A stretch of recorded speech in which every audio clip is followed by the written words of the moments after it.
Jenny to Steve Biko Raphael. Nkaba ndi Umurundi. Nsanzwe mba muri Leta Zunze Ubumwe za Amerika.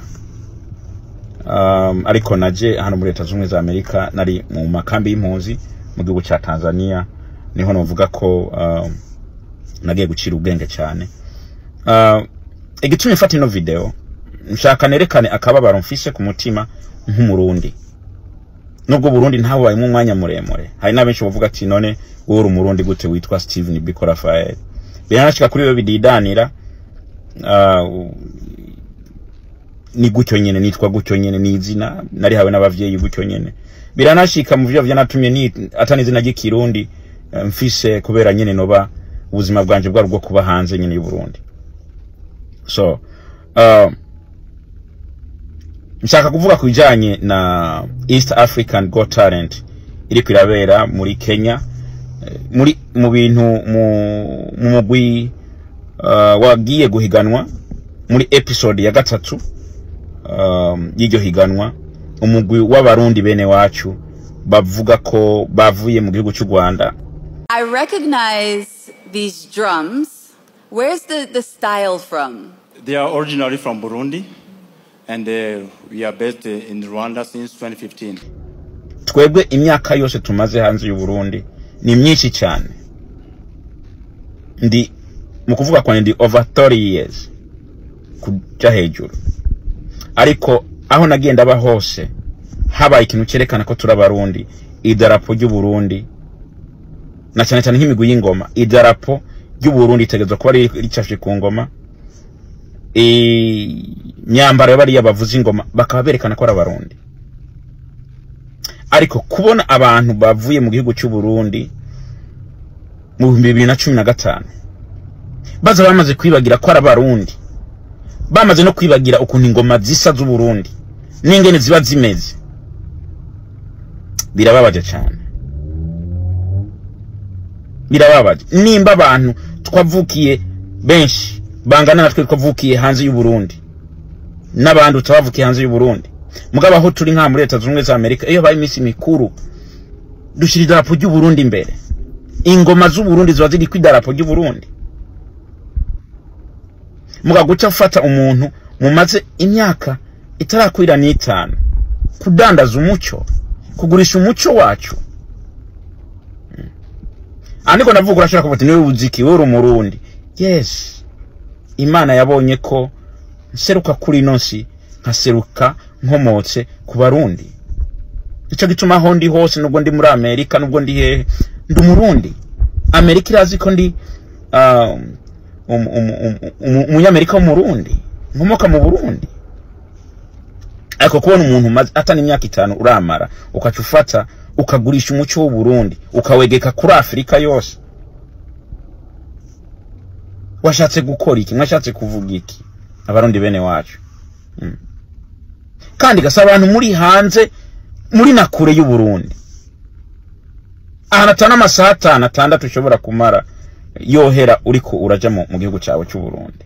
Nako turi hanze tugenda amasaha 30 n'ayandi 40 n'indege usanga turiko turavuga Burundi. Eco kintu si kiza mwakoze. Jewe ico nasaba nariko nerekana akababaro ko atari byiza kuko ni nkugugurisha umuco.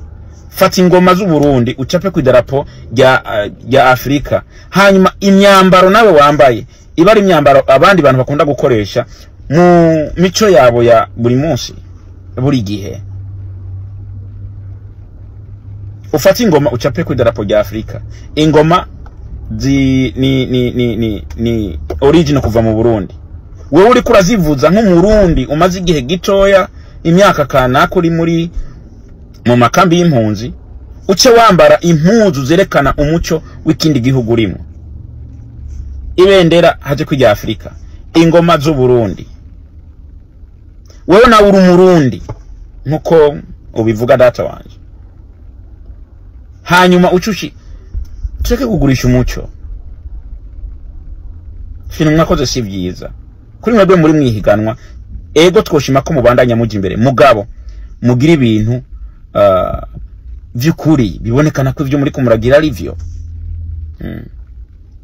Jere ico nasaba ndazi video irashobora gushika kure. Kuri ushobora kuyibona ukakora mu bushikiranganje bujanye n'imico kama y'u Burundi, nishira hamwe ntabwo ari igihugu ririko riragira iriya mikino. Nimba rishira hamwe hari amategeko ntarengwa bashobora gukora. Ibintu byose numva ngo haraba copyright, ingoma zacu zigeze kure cyane, zishika kure cyane. Mugerageze murabo ukuntu mushobora kuvugana na ririya shira hamwe ko ziriya ngoma uko bazikoresheje siko zimeze, barahinduye n'abarundi, ariko nta creative ushobora, nta gihugu citwa Afrika kirabaho.